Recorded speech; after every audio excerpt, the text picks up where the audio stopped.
Hello, good weekend. Today I'm going to talk a little bit about a very interesting study that I've recently read. It's about Solar Park and rain. So recently it was published a study in the Journal of Hydrometeorology discussing about this question. Can coastal super solar park bring Saudi Arabia enough fresh water or enough rain? As we know, Saudi Arabia is a very rich country, mainly due to its oil and gas income. So it's a highly developed and a very rich country with a lot of income. People are very rich, skyscrapers and so on. Also very famous for its tourism for people around the whole world. But also we know that in the Middle East they have a lot of deserts, so it's a very challenging task, or in general it's lack of fresh water for drink. Usually, as we know now, that these countries are mainly using either digging down into the under the earth, maybe 1,000 meters, and take the underground water there and for drink. But as we know, this is not sustainable. That is to say, it may cause damage to the environment, and also after some period of time there will be not so much water to get out again. So this is not a sustainable solution. Of course, another solution they are using now is to use this kind of desalting technology, big factories to desalt the water from the ocean, from the sea, for fresh water. But this will use a lot of energy, mostly I think maybe fossil energy, based on that Saudi is a very rich country with oil and gas. So an estimation is that they may use up to 1.5 million barrels of oil for just desalting the seawater for drink. So this means a lot of energy. Of course, it's not very sustainable. So it's very interesting if one can find a solution that can bring enough drinking water in the form of rains, for example, to the region. But as also we know that Saudi Arabia country, they are rich in, for example, in sunshine.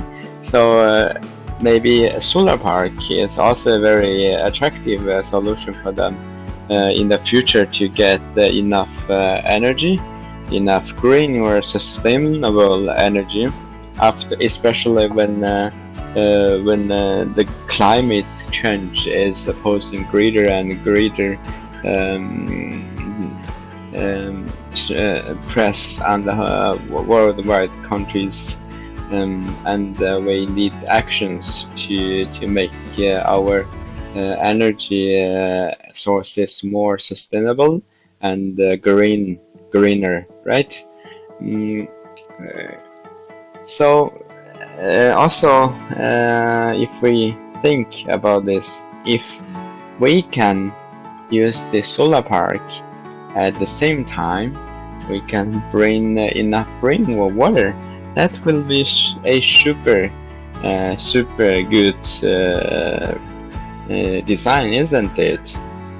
So this is what the researchers have recently done, and they call it geoengineering.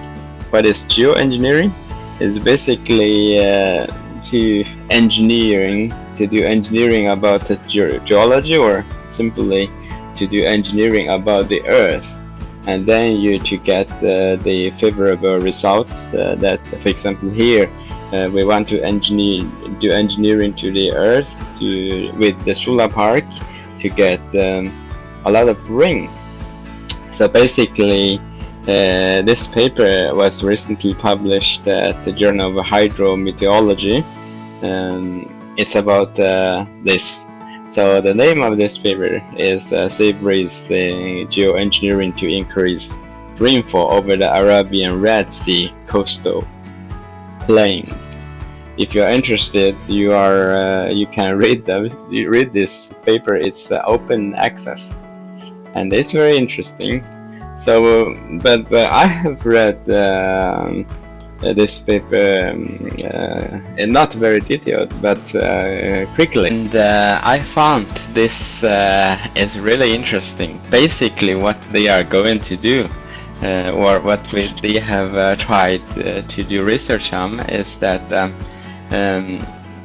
they will use this kind of a super large area of a solar park to cover the whole region of this area.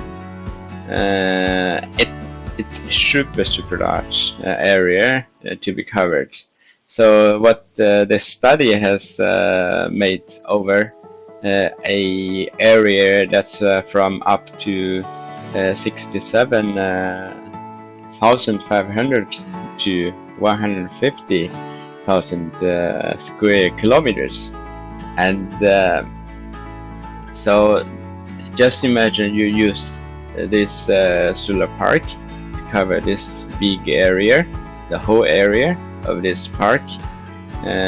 Of course, it will bring you a lot of solar energy, sustainable energy.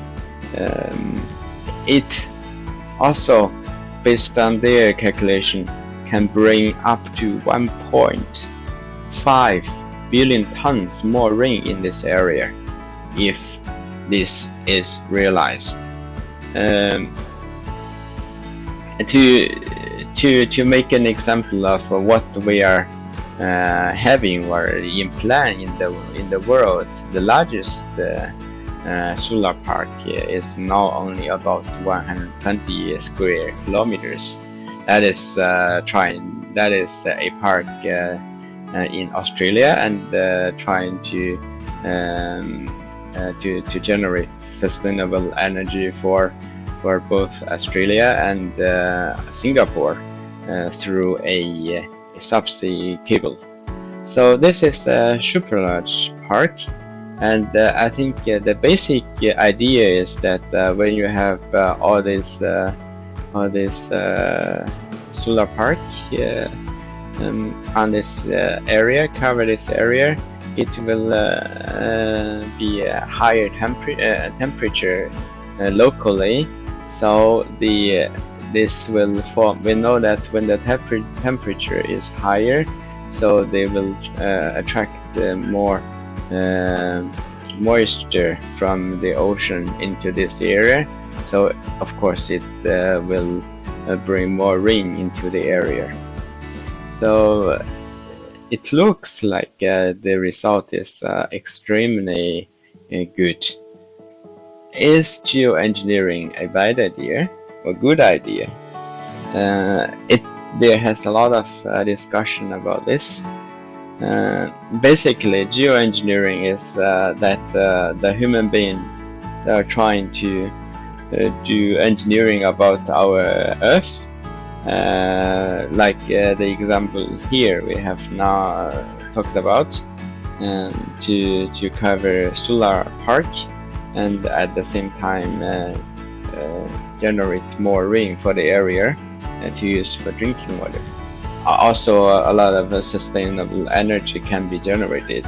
But from another point of view, if you do this geoengineering on this local area, for example, in this along the coast of Saudi Arabia, what will this cause for other countries and other places?